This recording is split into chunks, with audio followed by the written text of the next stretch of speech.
مشاهدات محتواك قليلة جدا، حاولت أكتر من مرة وما فيش نتيجة، بدأت تيأس وتقول الموضوع طلع بالحظ، يا عم هي صدفة أصلا بتيجي مع الشخص، فقدت الأمل. ودلوقتي إنك بتتفرج كمحاولة منك إنك تلاقي الحل. حابب أطمنك وأقول لك على عكس كل الفيديوهات اللي شفتها قبل كده، فالشخص اللي قدامك بدأ من الصفر زيك بالظبط ووصل لملايين المشاهدات وملايين المتابعين. وهقول لك على زتونة الموضوع، فركز واحشد كل حواسك معايا. البداية لازم تفهم المنصات يوتيوب، تيك توك، ماتا، تويتر، هم عاوزين ايه وبيشتغلوا ازاي. السر عند الخوارزمية دي، عقل المنصة. الخوارزمية هي اللي بتقرر الفيديو ده ينتشر ويبقى عليه مشاهدات كتير ولا لا. وكل خوارزميات المنصات بتدور على حاجة واحدة، مدة المشاهدة. هدف كل التطبيقات يوتيوب، تيك توك، تويتر انهم يخلوا الشخص موجود على المنصة اطول فترة ممكنة. وعشان كده الخوارزميات بتقيس جودة الفيديو من مدة المشاهدة بتاعته. كل ما الشخص قعد وقت اطول يسمع الفيديو ده معناه ان الفيديو ده حلو وهيبعتوه لناس تاني. وبكده احب اقول لك مبروك، مشاهداتك تبقى في السماء. لكن في مشكلة، انا دليتك على الكنز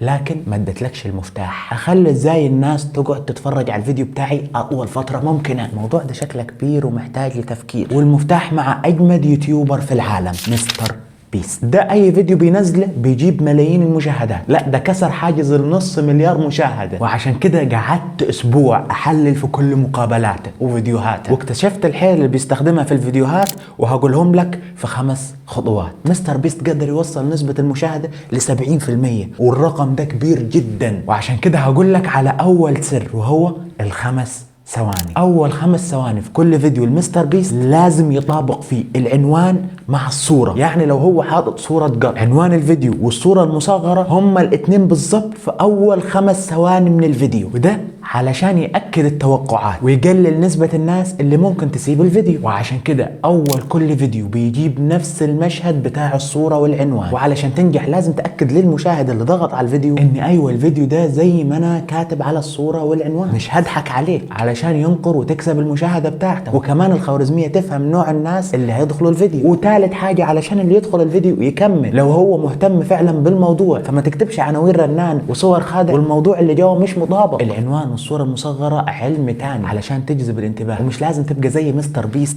ومأفور الدنيا وصارف فلوس كتيرة، لا لو عرفت تستخدمها صح هتجيب مئات الالاف من المشاهدات. وعشان كده بنصحك ان اول حاجة تعملها تكتب العنوان وتعمل الصورة المصغرة بعد الفكرة مباشرة قبل ما تعمل اي خطوة من خطوات الفيديو. رقم 2 الهوك. بعد اول 5 ثواني قال لك الجملة واكد على العنوان بيدخل في جذب الانتباه، وده كله عن طريق انه يخلق حالة من الفضول. يديك مكافأة صغيرة انك دخلت الفيديو بلقطة او مشهد واو، ولكن يسيب عندك جزء كبير من الفضول، عاوز تعرف مين كسب، ايه حصل، وعلى هذا الاساس بتكمل الفيديو للنهايه. ومش بس كده، مستر بيست بيتجاوز كل التوقعات ويوري لك كميه المجهود المبذوله في الفيديو ده، وانك هتشوف حاجه استثنائيه مش موجوده في كل الفيديوهات بتاعه اليوتيوب. ده ممكن تعمله بسهوله جدا ومش محتاج فلوس، زي لما انا قلت لك في اول المحاضره ان انا خدت اسبوع بحضر وبسمع علشان اعمل لك المحاضره دي، لان الجزئيه دي بتمثل ضغط نفسي عليك. الشخص ده تعب واجتهد فلازم اقدره،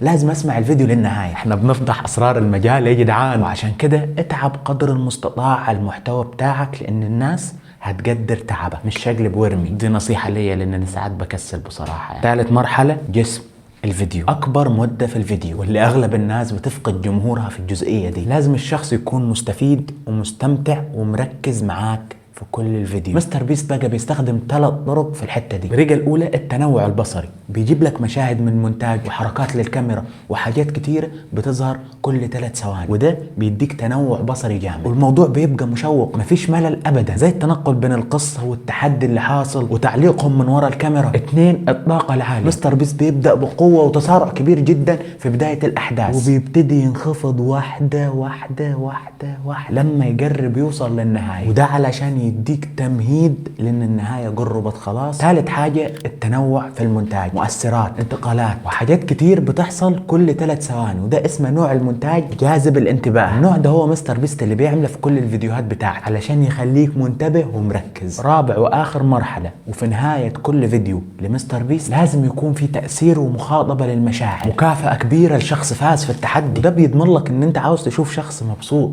ورده فعله على الانتصار اللي حققه. وحتى الشخص خاسر. دايما مستر بيست بيحاول يكافئك، تدير 10,000 دولار او عربيه او اي هديه، وده علشان تخرج بطاقه ايجابيه من الفيديو وتقول على مستر بيست ده شخص كويس وحبوب ومش بيزعل حد، وبينهي الفيديو فجاه من غير ما تحس، علشان ما يحصلش انخفاض كبير في المشاهدات زي فيديوهات الدحيح كده في النهايه. رقم 5، والمعلومة اللي صدمتني من مستر بيست ذات نفسه، وهي انه بيجيب 10 مشاهدين ومعجبين بقناته وبيخليهم يسمعوا على الفيديو حصري ليهم هم بس، ويشوف الاوقات اللي حسوا بيها بالملل ويقصها ويعيد صياغة الفيديو من تاني. لو تقدر تحذف الحاجات اللي حاسسها فيها مط او ملهاش لازمة في الفيديو اعمل كده. ممكن تحس ان الموضوع مبالغ فيه وفيه تكاليف وصرف ومجهود، لكن ده اشهر شخص على الكوكب لازم يعمل كده. اما بقى الناس اللي زينا ممكن تعمل نفس الكلام بطرق مختلفة واستراتيجيات ابسط واسهل بكتير، وده اللي كنت عملته لما بدأت رحلة وصلت ل100,000 متابع في 100 يوم بس، وده اللي بشرحه في الكورس بتاعي على يوديمي اللي واخد تقييم كبير جدا. في الكورس ده شرحت الرحلة كاملة، المعدات البسيطة اللي استخدمتها، المحتوى اللي تقدر تبدأ بيه، والاستراتيجيات الفعالة اللي وصلتني